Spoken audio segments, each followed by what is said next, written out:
Welcome to Penrose Learning, where we make understanding easy. In this video, I will explain how to use Binance Chart.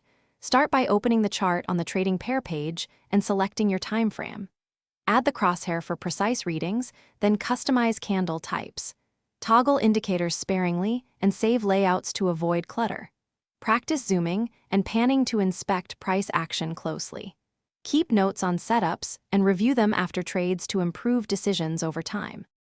In this video, I will explain how to use Binance Chart. Open indicators, choose tools like RSI, MA, or MACD, and apply them to the chart. Tweak lengths and sources to match your strategy and market timeframe.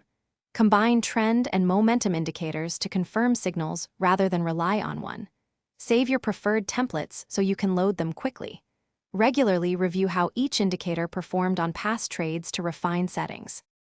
In this video, I will explain how to use Binance Chart. Quick recommendation. The Echo Dot smart speaker brings your space to life with crisp audio for charts and alerts, and it blends into any setup. I use it to play ambient focus music while watching markets and to set price alert timers hands-free.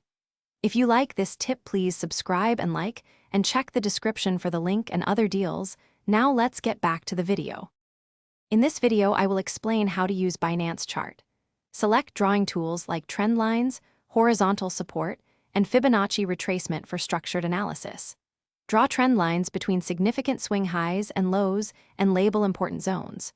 Use Fibonacci from swing points to estimate pullbacks and extensions for entries and targets. Keep your workspace tidy by hiding unused tools and color coding lines for quick reading during fast moves. Thanks for watching. If this was helpful, leave a like and consider subscribing. See you next time.